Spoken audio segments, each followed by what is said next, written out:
Hello guys. Now we will discuss the classification of rectifiers based on the control. The converter circuit which converts AC to DC is called as rectifier. So AC to DC is rectification, DC to AC is inverter, AC to AC is cycloconverter. We will discuss in future lectures. And DC to DC is chopper circuit, DC to DC buck converter, boost converter, and buck boost converter, SAPI converter, boost buck, zeta.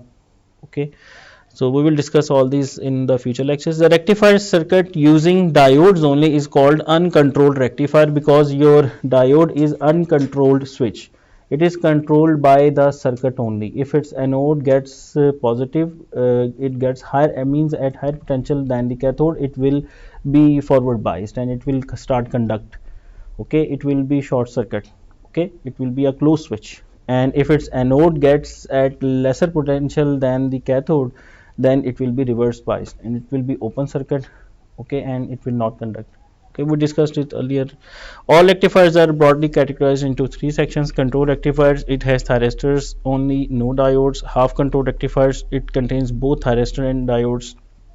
Uncontrolled rectifiers, it contains only the diodes. Control here means controlling when to start rectification and when to stop, right? Okay, a single phase half wave uncontrolled rectifier with the R load, RL load, and RL with freewheeling diode. We discussed it earlier. Single phase full wave uncontrolled rectifier, full wave rectifier, half wave rectifier, then center tapped midpoint rectifier and bridge rectifier. Three phase full wave uncontrolled rectifier, three phase half wave rectifier, three phase midpoint 6 pulse rectifier, three phase bridge rectifier, and three phase 12 pulse rectifier. So this is the brief comparison. The diode number of diodes, half wave में एक होता है, centre type में दो होते हैं और bridge में चार होते हैं. सेंटर टाइप में दो होते हैं लेकिन उनका PIV क्या होता है, डबल. ठीक है, एफिशिएंसी हाफ वेव की 40.6, सेंटर टाइप की 81.2 और ब्रिज की भी 81.2. पीक इनवर्स वोल्टेज ये देखें, VM half wave, 2 VM centre type और ब्रिज में भी VM. ये हमने कल डिस्कस किया था, ये बड़ा इंपॉर्टेंट पॉइंट है. ठीक है, ये अच्छा. एवरेज करंट पर डायोड क्या होगा कि IDC हाफ वेव में होगा, सेंटर टैप ब्रिज में एक वक्त में एक चलता है और यानी पूरे साइकिल में आधे साइकिल में एक चलता है, आधे साइकिल में दूसरा चलता है, तो इसलिए IDC/2 हो जाएगा. VDC नो लोड, ये बड़ा इंपॉर्टेंट है, VM ओवर पाई. एवरेज वैल्यू हाफ वेव की, फुल वेव की क्या होती है, 2 VM ओवर पाई.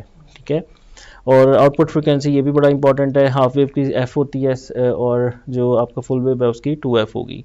ट्रांसफार्मर यूटिलाइजेशन फैक्टर 0.287 आता है तकरीबन हाफ वेव का, 0.693 सेंटर टाइप का, 0.812. ये हम आगे कैलकुलेट भी हमने किया हुआ है. ठीक है, रिपल फैक्टर जो है 1.21, 0.48, 0.48. इसी तरीके से फॉर्म फैक्टर और इसके पीक फैक्टर यहाँ पे समराइज़ किए हैं. अच्छा, single phase rectifier half wave में क्या होगा, ये उसकी थ्योरी लिखी हुई है, मैं एक्सप्लेन यहाँ से कर देता हूँ कि आपका ये ट्रांसफार्मर है जिसकी एक प्राइमरी और एक सेकेंडरी वाइंडिंग है. अब रेक्टिफायर को सेकेंडरी वोल्टेज मिल रहे हैं, बस इस चीज़ का आपने ख्याल रखना है कि जो रेक्टिफिकेशन सिस्टम है उसकी जो इनपुट है वो सेकेंडरी ऑफ द ट्रांसफार्मर है. ठीक है, और आउटपुट इसकी हम किसके क्रॉस ले रहे हैं, रेजिस्टेंस के क्रॉस. तो ये चूंकि हाफ वेव रेक्टिफायर है, फर्स्ट हाफ साइकिल में डायोड फॉरवर्ड बाइस्ड होगा, पहला साइकिल कंडक्ट कर जाएगा, सेकंड साइकिल में डायोड रिवर्स बाइस हो जाएगा और आपको जीरो करंट होगा तो V=IR V0 होंगे. यानी सेकंड साइकिल में जो वोल्टेज मिलेंगे आपको रेजिस्टेंस के क्रॉस वो 0 वोल्ट होंगे. तो ये देखें, ये 0 है, तो ये आपको वेव मिली, उसके बाद 0 वेव 0. और हम यहाँ ज्यूम कर रहे हैं कि जो वोल्टेज इधर है वो V मैक्स वो इसके बराबर है, हम इसको आइडियल डायोड कंसिडर कर रहे हैं यहाँ पे.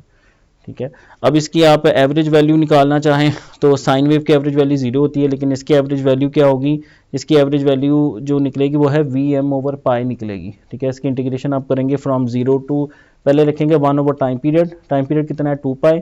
इंटीग्रेशन इसकी होगी 0 से पाई तक, क्योंकि पाई से 2 पाई में ये 0 है तो इसकी इंटीग्रेशन होगी 0 से लेके पाई तक. VM sine of omega T, फिर साइन ऑफ ओमेगा टी की इंटीग्रेशन लेंगे minus cos of omega T आ जाएगी, फिर उसमें लिमिट्स ऑफ इंटीग्रेशन पुट करेंगे तो वो वहाँ से आपका VM ओवर पाई आंसर आ जाएगा. ठीक है, अच्छा, अब इसकी RMS अगर निकालनी हो तो वो VM/2 आएगी. VM/2 वो कैसे निकालेंगे, इसी फार्मूले के अंदर बस आपने ये करना है कि अंदर V साइन स्क्वायर कर देना है, जो बाहर टाइम पीरियड रहेगा, इंटीग्रेशन होगी, अंदर स्क्वायर हो जाएगा रूट मीन स्क्वायर, और एंड पे बाद में आपने रूट भी लेना है. तो पहले आप VRMS का होल स्क्वायर निकाल लें, बाद में एंड पे जाके अंडर रूट उसका ले लें, ठीक है। तो इस तरह से इसकी कैलकुलेशन हमने कल बोर्ड पे भी की थी। तो ये जनाब इसकी आती हैं Vm/π और Vm/2, और अगर आपने करंट निकालना है तो जैसे उसको रेजिस्टेंस से डिवाइड कर दें, ओहम्स लॉ। तो आप देखें एवरेज लोड करंट कितना Vm/πr और RMS लोड करंट कितना Vm/2r।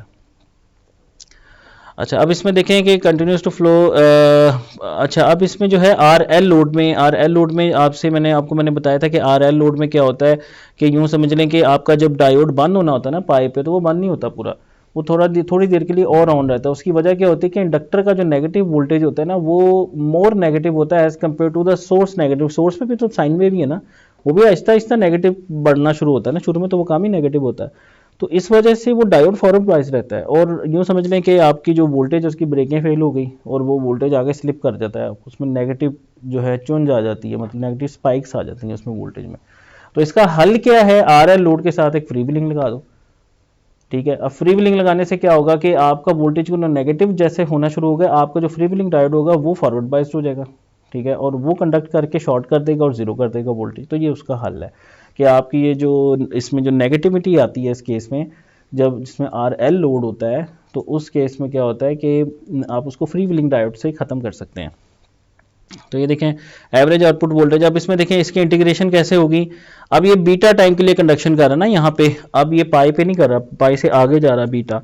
तो अब इंटीग्रेशन में जहाँ आपने पाई पुट किया था ना, वहाँ बीटा पुट कर दें और उसकी इंटीग्रेशन सॉल्व करें, तो ये जेनेरिक फार्मूला आपका निकला आएगा Vm/2π 1 minus cos of beta, ठीक है। और इसमें अगर आप बीटा पाई पुट करेंगे तो इसमें देखिए पाई पुट कर दें तो -1 आ जाएगा, 1 माइनस इंटू -1 इज 1 + 1 जो कि 2 हो जाएगा, 2 से कैंसिल हो गया, वही आंसर आ जाएगा Vm/π, ठीक है।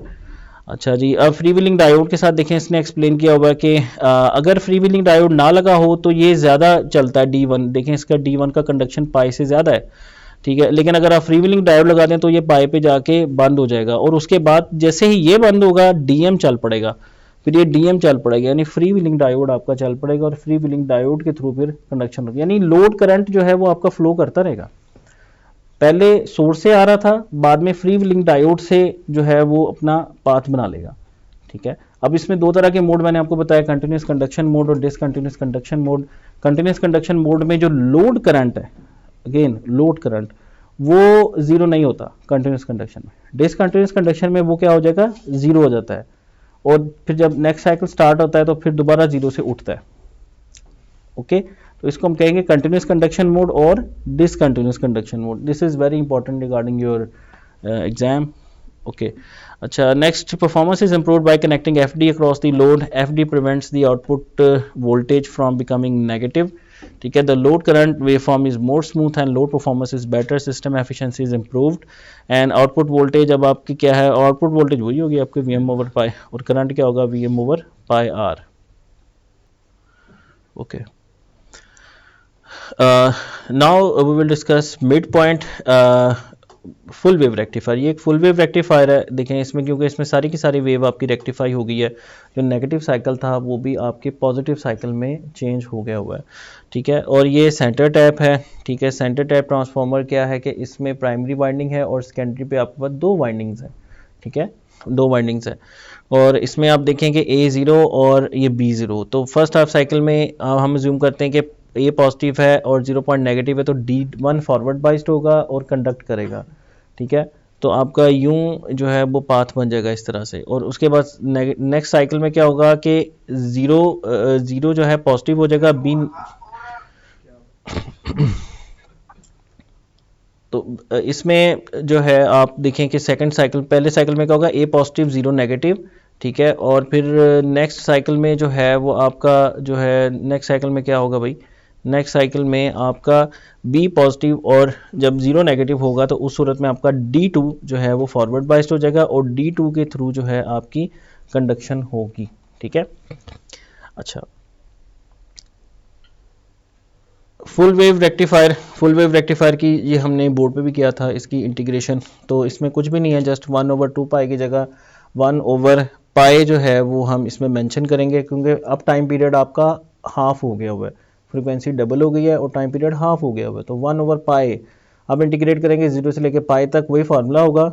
एवरेज के लिए क्या लिखेंगे, Vm sin ω t d ω t, और RMS के लिए क्या लिखेंगे, sine square omega T D omega T, और बाद में इसका अंडर रूट ले लेंगे तो उससे आरएमएस वैल्यू आएगी। तो वो हमने कल करके देखा था, तो जो कि कितने आती थी 2 Vp/π इस केस में। और अगर आपने करंट निकालना है तो इसको आर से डिवाइड कर दो, ठीक है। इसी तरह आरएमएस वोल्टेज निकालो और फिर उसको आर से डिवाइड कर दोगे तो आरएमएस करंट आपका आ जाएगा, ठीक है। और ये वाला रेक्टिफायर प्रेफरेबल होता है क्योंकि इसमें इसकी एफिशिएंसी भी ज़्यादा होती है, और ये मतलब आपकी वेव ज़ाया नहीं कर रहा ना, आपकी आधी वेव तो ज़ाया होती है हाफ वेव में, तो you prefer this full wave rectifier, okay. अच्छा, इसकी एफिशिएंसी भी ज़्यादा होती है। अच्छा जी, ब्रिज रेक्टिफायर में क्या होगा, इसमें पता है आपको 4 डायोड यूज़ होते हैं, लेकिन इसमें 4 का जो पीक इन्वर्स वोल्टेज होता है वो Vm होता है। पिछले केस में अगर हम देखें कि पीक इन्वर्स यानी जब आपका D2 रिवर्स बाइस था तो उसके क्रॉस वोल्टेज क्या आ रहे थे, लोड वोल्टेज देखें प्लस माइनस, और ये वाला आ रहा था वोल्टेज प्लस माइनस, ठीक है। तो ये वाला आपका आ रहा था, मतलब देखें डबल वोल्टेज, एक तो ये आउटपुट के क्रॉस वोल्टेज, दूसरा वाइंडिंग के क्रॉस वोल्टेज, दोनों ऐड हो रहे थे, तो 2 Vm था इसका पीक इन्वर्स वोल्टेज, ठीक है। तो ये इसमें है थोड़ा सा फॉल्ट, मतलब इसका ड्रॉबैक है। अच्छा, फुल ब्रिज रेक्टिफायर है, ये देखें ये फुल ब्रिज की रेक्टिफायर की डायग्राम है। इसमें अगेन ट्रांसफार्मर यूज़ हुआ है, एक प्राइमरी वाइंडिंग है, दूसरी सेकेंडरी वाइंडिंग, और 4 डायोड्स आपके लगे हुए हैं, D1 D2 D3 D4। First half cycle में D1 D2 फॉरवर्ड बाइस्ड होंगे और करंट आपका जो है वो फ्लो करेगा D1 R और D2 से। उसके बाद सेकेंड हाफ साइकिल में आपका जो है वो क्या होगा कि जी D4 और D3 फॉरवर्ड बाइस होंगे, और यूं इस तरह से करंट इसमें फ्लो करेगा। तो इसमें देखें ये सप्लाई है और ये आपकी आउटपुट है, और डायोड के क्रॉस जो वोल्टेज होंगे वो देख लें, जब ये रिवर्स बाइस था तो इसके क्रॉस वोल्टेज ये वाले आ रहे होंगे, जस्ट ये 2 पॉइंट्स, तो वो आपके सोर्स वोल्टेज ही है, यानी Vm ही होगा, पीक इन्वर्स वोल्टेज क्या होगा Vm। तो ये इसमें बेनिफिट है, और इसकी अगेन